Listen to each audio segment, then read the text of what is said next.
No guarantee if, actually, I used the term punch ticket for O'Toole, and Olenek got ahead of myself. There's only 2 qualified there. They will wrestle a true second for that bid if those wrestlers had not met throughout the course of the tournament. So the runner-up there could potentially wrestle the third-place guy for that true second and the spot to the NCAA. So now we are moving to 174 pounds. Kent State. Andrew McNally, transfer from Eastern Michigan. Get another MAC school that dumped our tremendous sport for no apparent reason. Before I go off on my soapbox there, Nick, I'll let you talk about the technique.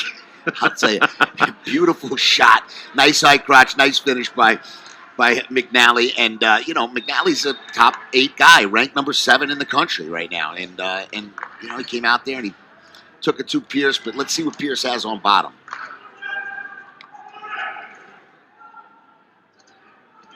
Paul Pierce from George Mason, not to be confused with the round baller with the same name. It's the number 5 seed, knocked off Logan Stanley of Ohio in the quarterfinals. And Stanley had upended Angel Garcia, who was the 4 seed from Ryder in the first round. You got Jacob Oliver of Edinburgh and Peyton Mako of Mizzou over on the other bout. They are scoreless.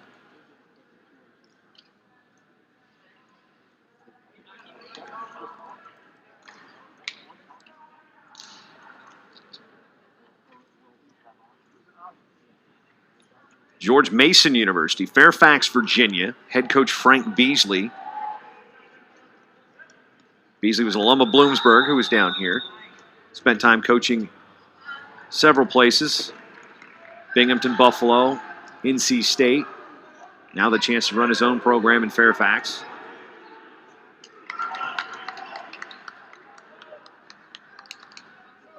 Riding time over a minute now for McNally.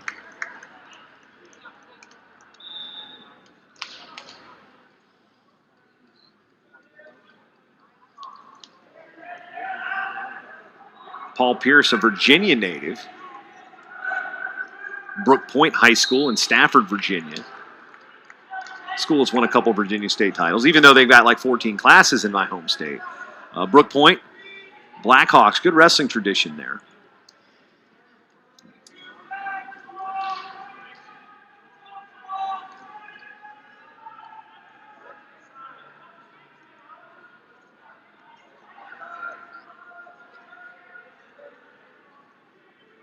Mako with a 2-1 lead over on the other mat. 2-1 lead here for McNally. Getting that riding time up over about a minute and a half. Still in the first period.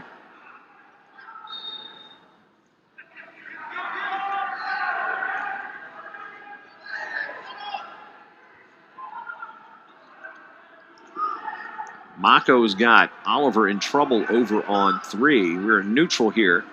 20 to go on mat 2. Outside single by McNally.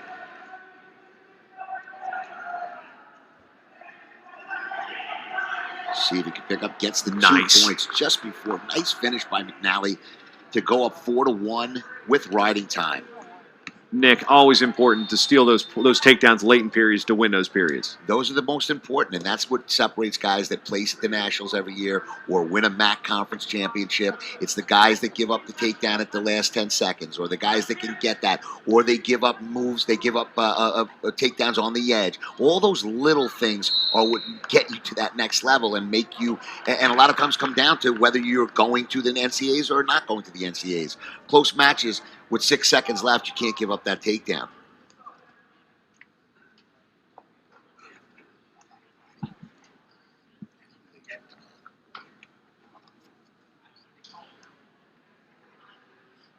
We got a little blood time here. When you start beating the best guys, it's when you definitely defend and you don't give up points at the end, or you don't give up a takedown on the edge. Those are the times. That's when you start beating the better guys in the country. Yeah, it can be just demoralizing when you fight somebody on their feet, say for you fighting off their best shot. Yeah, all right, I made it through this. Oh, no, I didn't.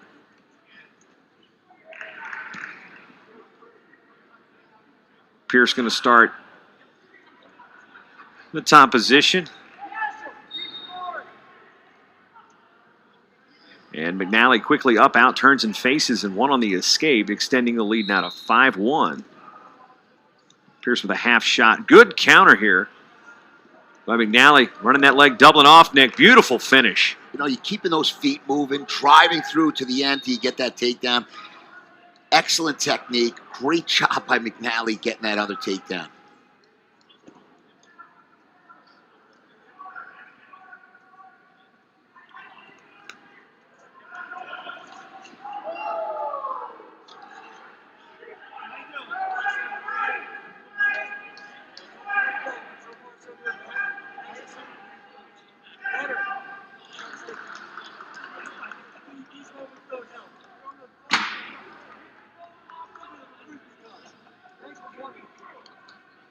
So what's at stake here, Nick?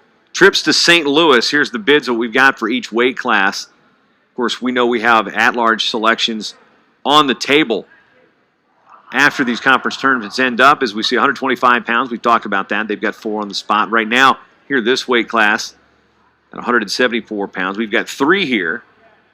Your best contenders are McNally, Oliver, and Mako, who are wrestling over in the other bat. Of course, Kaufman from Central Michigan was upended here early. And Angel Garcia. Those are, again, the wrestlers that are probably in that pool now. And, of course, that's all, you know, you feel, okay, I lost one here. Well, your performance, your at-large possibilities, they get smaller and smaller as upsets happen around the other tournaments. So when these guys are done that are on the bubble, they're going to be going to their phones. And they're going to be looking up brackets from all around the country to be like, what's going on at the EIWA? What's going up at all of these things? So also, this being a COVID year, we had to use the allocation process a little differently. So in 2007, the NWCA Coaches Convention came up with this new format because the NCAA was going to get away from historical data. So they looked at the stats from 07, 08. Then 08, 09, they finally had enough data to say, this is when we're implementing it, where it takes your win percentage, your coach's rank, and the ratings percentage index, which is a measure of strength of schedule, so to speak. Your opponent's win percentage and your opponent's win percentage. Well, we don't have enough bouts this year to get a legit RPI, so we have to use goes up to 15 matches. Yeah, at least 15 is the threshold. So that explains what it is normally. This year we've had to go back to some historical data, and that means the MAC got 35 bids, and it's been weird because we've lost UNI, but we've picked up the EWL schools. Then we lost Eastern Michigan Old Dominion from the Formula 2. So it's been a little wonky in some of these cases. It's here's the thing. This is thankfully or hopefully a one-year situation where we have to use this because the old system was no way to do it. The smaller conferences, it was tougher for them to gain bids because it was some formula about getting into the blood round, the round of 12, and it really left a lot of good kids home for politics in terms of, well, I need to get this kid at this weight. And, there's some years where future NCAA finalists were left home because they wanted to take people at other weights because maybe we can get more at this weight class to the blood round. And, now that's taken it all out of it. It's by weight. It's how you're doing on current season. Guys that are graduated don't have any impact on what you're doing, with the exception of this year being the COVID year. Makes it a little strange.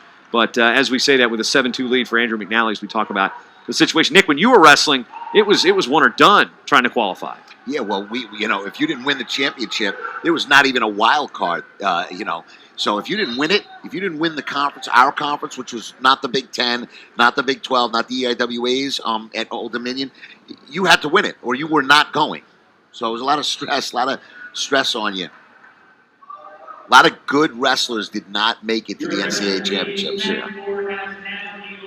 9-2 the lead now for McNally, who's just been looking sharp. Just sharp.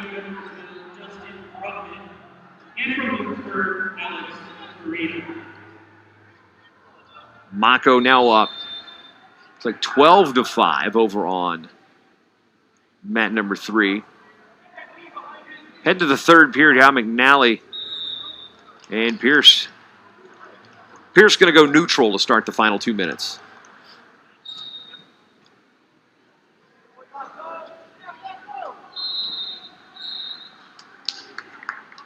It's fake.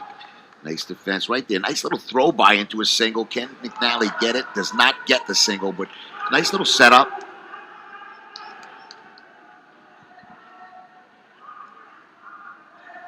See if Pierce can crack back the other way. He's got to get that. He's got to get McNally's leg off the ground. Does not do it. McNally is tough. He is solid.